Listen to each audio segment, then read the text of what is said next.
A'udzu billahi as-sami'il alim minasy syaithanir rajim min hamzihi wa nafthihi wa nafthihi.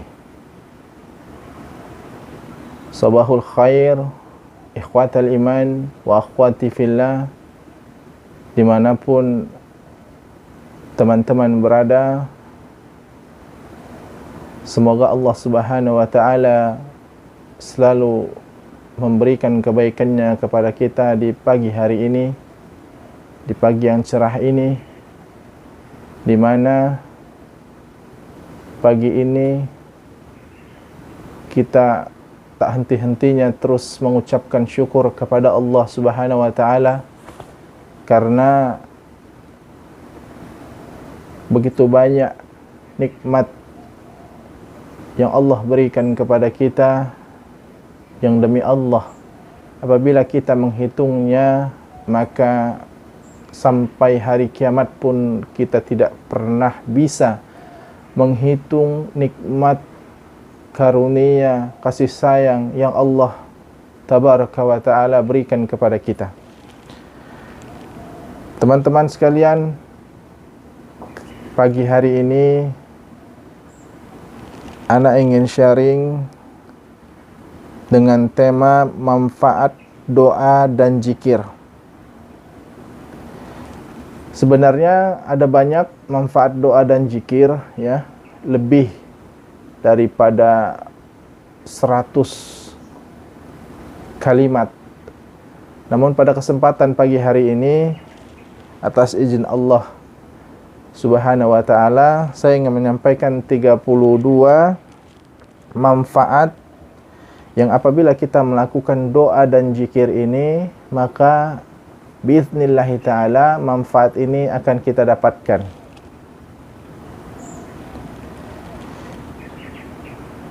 Yang pertama adalah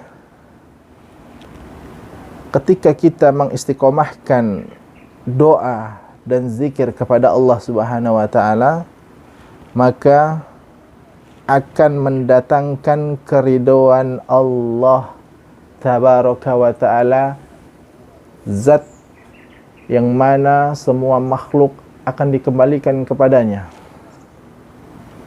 Bayangkan ketika Allah Subhanahu wa ta'ala sudah ridho kepada kita, yakinlah apapun yang seluruh manusia lakukan kepada kita, maka tidak akan ada pengaruh buat hati kita,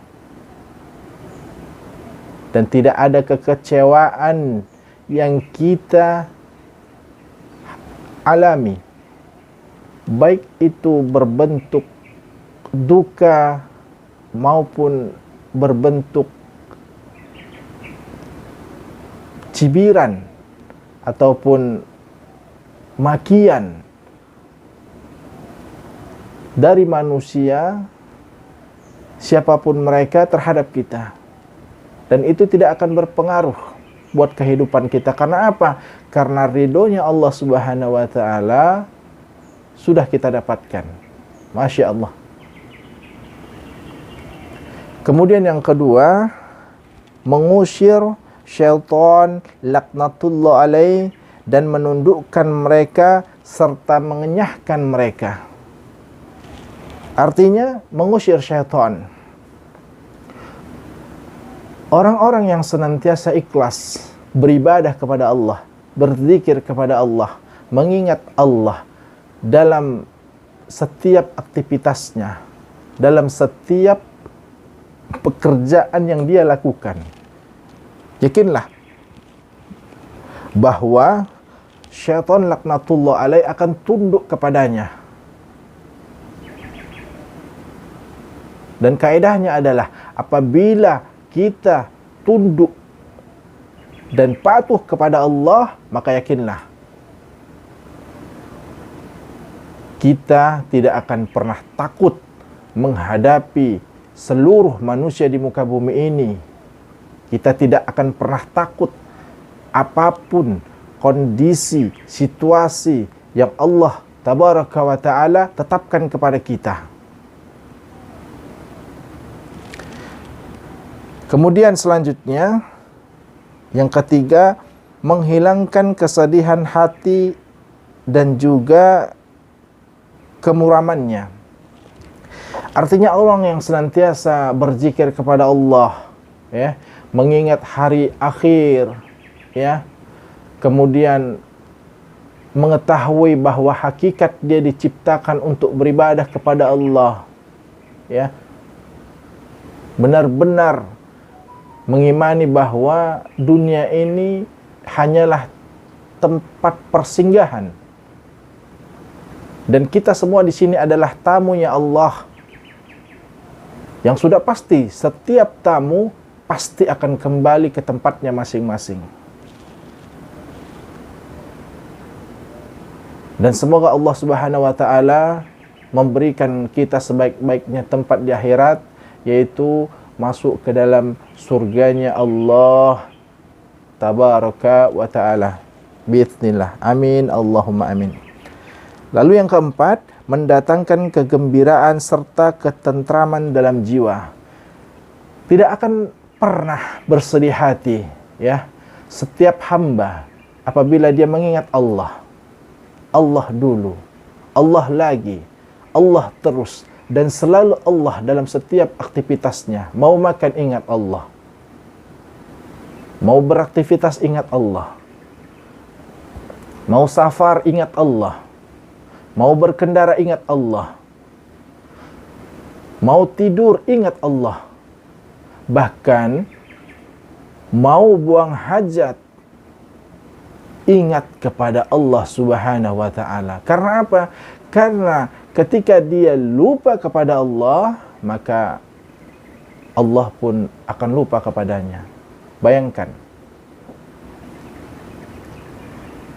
betapa nikmatnya seorang hamba yang setiap harinya dia merasa selalu diawasi oleh Allah Subhanahu wa taala. Yakinlah, hidupnya akan tenang, jiwanya akan damai, mendapatkan ketentraman, mendapatkan kebahagiaan dalam rumah tangganya. Apapun situasi dan kondisinya, dia tidak peduli, karena dia tidak tahu apa yang terbaik menurutnya. Semua diserahkan kepada Allah. Mudah-mudahan Allah selalu memberikan kita yang terbaik apapun dan bagaimanapun kondisi yang Allah sudah tetapkan kepada kita. Yang kelima, menguatkan jasmani dan rohani. Artinya apa? Jasmani, orang yang senantiasa mengingat Allah, akan Allah berikan kesehatan jasmaninya, rohaninya, sebagaimana yang Rasulullah Sallallahu Alaihi Wasallam sabdakan kepada kita. Di dalam diri kita ini ada segumpal daging, yang apabila daging ini baik, maka baiklah seluruh jasad. Dan apabila daging ini buruk, maka buruklah seluruh jasad. Apa daging tersebut? Dia adalah hati. Ketika kita berzikir, mengingat kepada Allah, maka Allah akan perbaiki hati kita. Allah akan hapuskan keburukan, kejelekan, serta hitamnya warna di dalam hati kita. Dan Allah Subhanahu wa taala selalu lembutkan hati kita untuk senantiasa ikhlas menerima seluruh kebaikan yang datang padanya, meskipun itu pahit. Mudah-mudahan Allah Subhanahu wa taala selalu memberikan kebaikannya kepada kita, dimudahkan dalam berbuat kebaikan, diakhiri kehidupannya dalam kehidupan yang baik, yaitu mati dalam keadaan husnul khatimah. Amin Allahumma amin. Lalu yang keenam, membuat hati dan wajah berseri-seri. Orang yang senantiasa berzikir kepada Allah, berdoa kepada Allah, tahu hakikat tujuan dia diciptakan, dari mana mau kemana, wajahnya itu berseri-seri, penuh dengan cahaya, mudah tersenyum, tidak gampang marah. Itulah orang yang senantiasa selalu mengingat Allah Subhanahu wa taala sang pencipta. Yang ketujuh, melapangkan rezeki. Allah akan senantiasa melapangkan rezeki ya, bagi setiap hambanya yang senantiasa berzikir dan berdoa memohon kepadanya.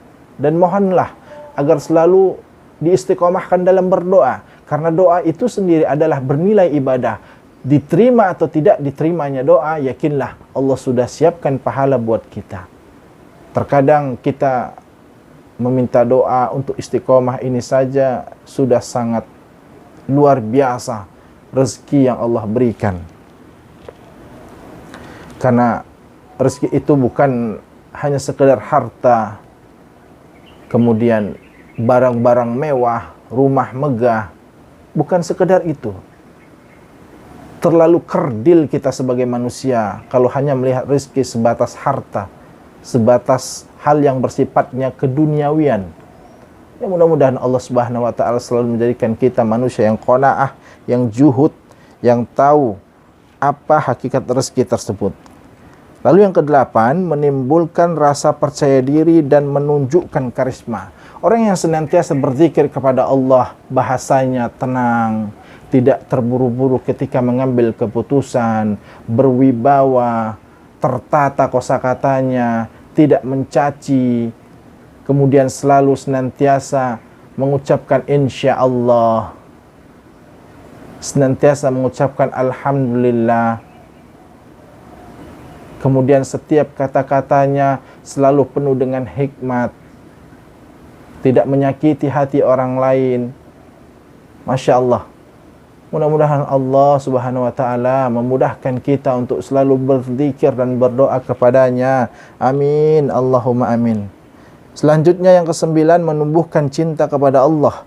Karena ini merupakan ruh Islam itu sendiri, inti daripada agama, poros kebahagiaan dan keselamatan. Orang yang senantiasa mengingat Allah, berzikir kepada Allah, maka dia akan diberikan keselamatan di dunia, khususnya di akhirat kelak. Bagaimana tidak?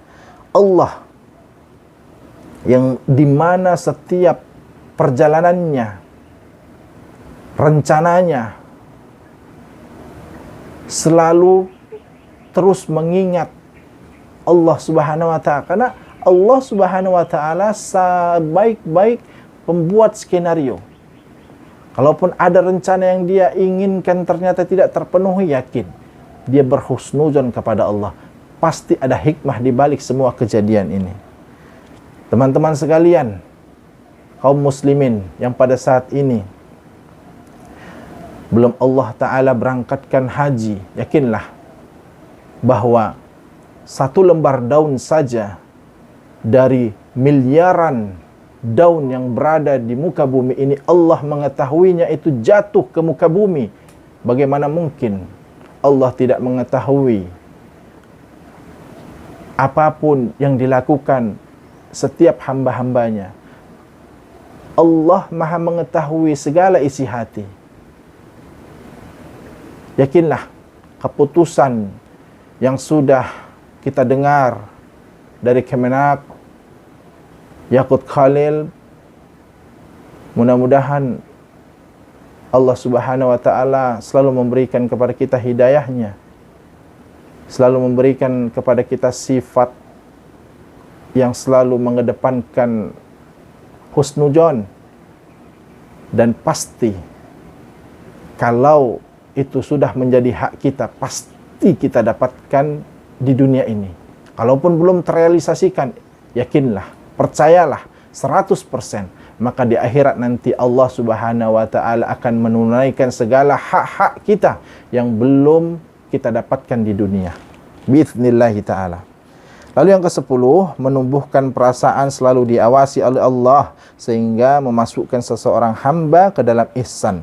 Maka ia beribadah kepada Allah seolah-olah ia melihatnya. Tetapi bila tidak mampu, ketahuilah bahwa Allah pasti melihatnya. Masya Allah, tabarakallah.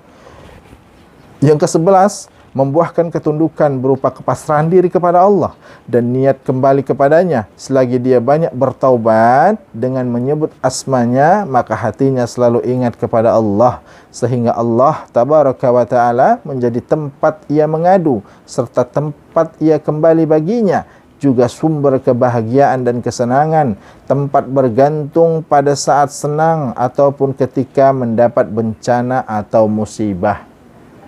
Jadi di dalam Al-Quran surah Al-Baqarah ayat 216 bahwa Allah mengatakan boleh jadi sesuatu yang kita senangi itu tidak baik buat kita,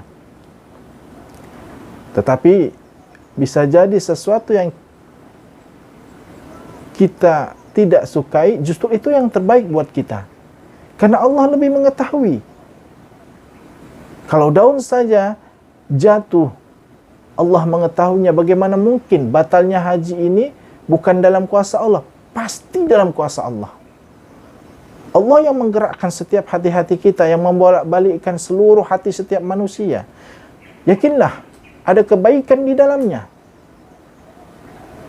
Kalau kita ikhlas, kita ridho kepada Allah, tidak suudzon kepada Allah, maka Allah akan berikan kepada kita sesuatu yang kita tidak menyangka-nyangka itu akan kita dapatkan sebelumnya. Dan semoga Allah Subhanahu wa taala menjaga kita dan menjauhkan kita dari sifat-sifat suudzon. Kemudian meningkatkan diri kepada Allah Subhanahu wa taala. Semakin banyak seseorang berzikir kepadanya, maka semakin dekatlah ia kepadanya. Begitu pula sebaliknya. Ketika kita ingat kepada Allah, yakinlah Allah pun akan ingat kepada kita, dan kita akan ditolong Allah dalam kondisi suka maupun duka. Kemudian yang ke-13, membuka berbagai pintu ma'rifat selebar-lebarnya. Semakin banyak dia berzikir, semakin lebar pintu tersebut terbuka baginya. Kemudian yang ke-14, memupuk rasa takut kepada Allah dan mengunggah hati untuk senantiasa memuliakannya. Yang ke-15, membuat diri selalu ingat kepada Allah, sebagaimana yang Allah Subhanahu wa taala firmankan, a'udzu billahi minasyaitonir rajim, fadhkuruni adzkurkum. Maka ingatlah kepadaku, aku pun akan ingat kepada kalian. Surah Al-Baqarah ayat 152. Teman-teman sekalian, seluruh manusia di muka bumi ini bisa detik ini juga hijrah, berubah. Tapi yakinlah, tidak semuanya mampu istiqomah. Dan semoga Allah Subhanahu wa taala memudahkan kita untuk senantiasa selalu istiqomah. Mungkin itu saja, nanti akan kita lanjutkan di pembahasan berikutnya. Subhanakallahumma bihamdik, asyhadu an la ilaha illa anta, astaghfiruka wa atubu ilaik. Wassalamualaikum warahmatullahi wabarakatuh.